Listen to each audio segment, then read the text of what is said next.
So can we just clear this up once and for all? We're all here, we're all under oath. So, Mr. Schroeder, let's start with you. Do you charge a bounty? Do you pay employees bounties on carry-on bags to identify them? Well, it's simple. That's a yes or no.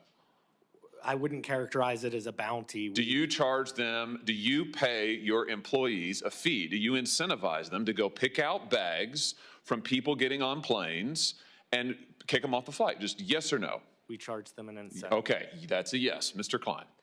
We do not, Senator Hawley. You don't pay your employees to do that? We have previously, sir, but we actually suspended that on September 30th of this year. And now in order to be able to treat all of our guests fairly and equitably, we've actually just put more staff and supervisors out at the gate area, and they're the ones that are still making sure that everyone's treated fairly and equitably, which is the point behind these kinds of programs, but we have removed that program as of September 30th. Oh, interesting.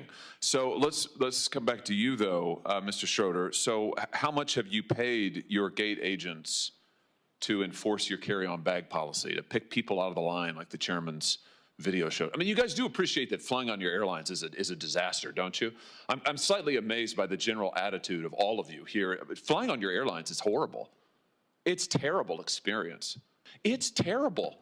It's absolutely terrible. And your attitude here today seems to be, well, devil may care. There's nothing we can do about it. Well, I think we are going to do something about it.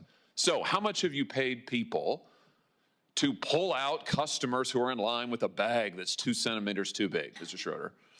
Well, we recognize this is a hard job, and so therefore we incentivize them to do that. How much? It's $10 per bag. Wow, $10 per bag. And I think, Mr. Klein, you and Mr. Schroeder, your airlines cumulatively have spent $26 million paying gate agents between 2022 and 2023 to catch passengers whose bags are a little bit too big. $26 million. I mean, if people want to know why it's such a terrible experience to fly, this is news for them today. Your airlines are paying millions of dollars to your employees to harass people who've already paid. They're there in line because they've already paid. It's unbelievable. Last thing, Mr. Chairman, I know you're indulging me. I'll be really quick on this, but Mr. Schroeder, you just mentioned that you also use this so-called dynamic pricing for seats, for seat fees. Why do you make people enter in their age and their geographic location and their gender before they can even see the cost of a seat? Why is that? That's been in place since 2014. Yeah, but why? It's because you're using those personal characteristics to generate the fees? No, absolutely. To generate the prices? Well, then why else do you require it? Mr. Klein, you do the same thing. Why is the gender relevant to what the seat is? This is all information that's needed in order to complete the transaction. No, it's not. Delta doesn't do it. United doesn't do it. You don't need somebody's gender in order to do it. You use it, clearly. You're using it to generate the prices, right? We do not, sir. It's not based on personal characteristics? Not at all. You don't use algorithms to set the price of seats? That's a different question. So you do use an algorithm and you do make them enter all their personal information? What's your definition of algorithm, sir?